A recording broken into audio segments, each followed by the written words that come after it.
دروازه ابراهیم خلیل مزنترین دروازه سنوری عراقیه. دگل ولاتین دوروبر روزانه به بهای میلیونا دلاران آلوگوریا بازرگانی تعداد هیته کرن.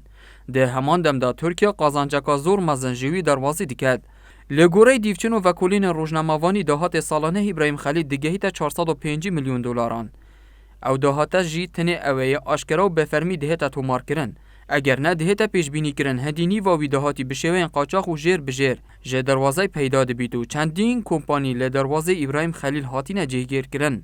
روزانه دهاتا که اگجار زور لجرناو و بهانه جدا جدا به دست خود ایخنو دیفچون روزنامه‌وانی واسا خویا دکن که او کمپانی بناوین جیواز کار دکن ین پارتینه.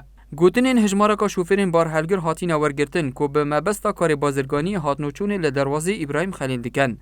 ناوین وان کمپانی و بهانه این ورگرتنا پاره آشکرا کرینه و زانیاریان واسا دیار کریه که ایک جه کمپانیان حزبیان ل ابراهیم خلیل کار دکن. کمپانیا نیو استاندارده. به هجتا پشکنین کرونای کوجمه 5 دلاران جهر شوفر و ریوینگه کی وردگیرید. کمپانیا ستارت ایک جه کمپانی دیه ل ابراهیم خلیل کار دکد به هجتا دروست کرنا بیمه یا سخلمیه. پاره جه شوفران وردگیرید و لگوره زانیاریان. دهات سالانه و کمپانی دیگه تزیرتر جه 40 میلیون دلاران. دیسان کمپانیا کردیو ایکه کمپانین حزبی ل ابراهیم خلیل کار دکد و کوجمه 15000 دیناران جهر بار هلگره کی وردگیرید.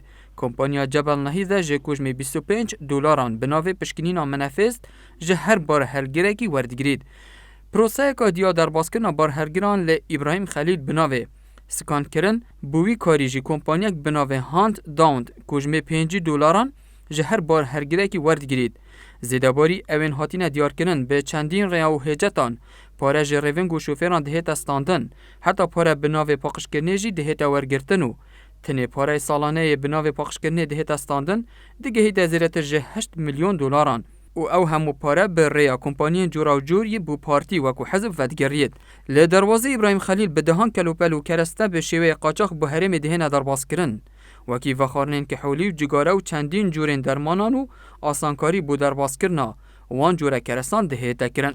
برپرسین پارتی حشاتی لگرینگیا دروازه ابراهیم خلیل ناکنو آماده نین برانبر هیچ تشتکی ده جوی جداری مزن دهاتی بردن. رشید طاهرکول پیشتر بریکار وزارت دارایی حریم بود تا که مزن برپرس پارتیه به شیوه آشکارا لسال 2013 دچاف پیکفتنه که داد گر روزنامه شرق الاوسط بحث لدروازه ابراهیم خلیل کرو آشکارا کرد که سالانه دهات ابراهیم خلیل دیگه تا به 100 میلیون دلارانو. رشید طاهر کو به رشید خنسی نافداره ابراهیم خلیل به سروک دروازه سنورین عراقی وصف کربو. وگریانو به دستپیکا سال نوتان سردم حکومت ایگرتیا هریما کردستان ویدمی خلکو لاین سیاسی دخواست کرد دهات گمرکا ابراهیم خلیل بهت دیار کرن بو گنجینا حکومت بهت هنارتن. بلی راگهاندنا پارتی به تایبت گوارا گولان گوتارک بلاف کرو تیدا با آشکرای راگهاند. پاره گمرکا ابراهیم خلیل یه پارتیو ایدی او باب ایکتی مری اواجه بسیاره او دهات خیالی ابراهیم خلیل بوچ دهتا خرج کرنو هریما کردستان چه مفایجه بینید اگر بو هر بار هلگره کی 3000 دلار بهین ورگرتنو روزانه 100 بار هلگر در باز ببن کواته دهات روزانه دیگهیت 300000 دلارانو آنکو 441 میلیون دینار عراقی نوکه بسیاره کادی جه خدا بهتا کرن دهات ابراهیم خلیل کی ودچید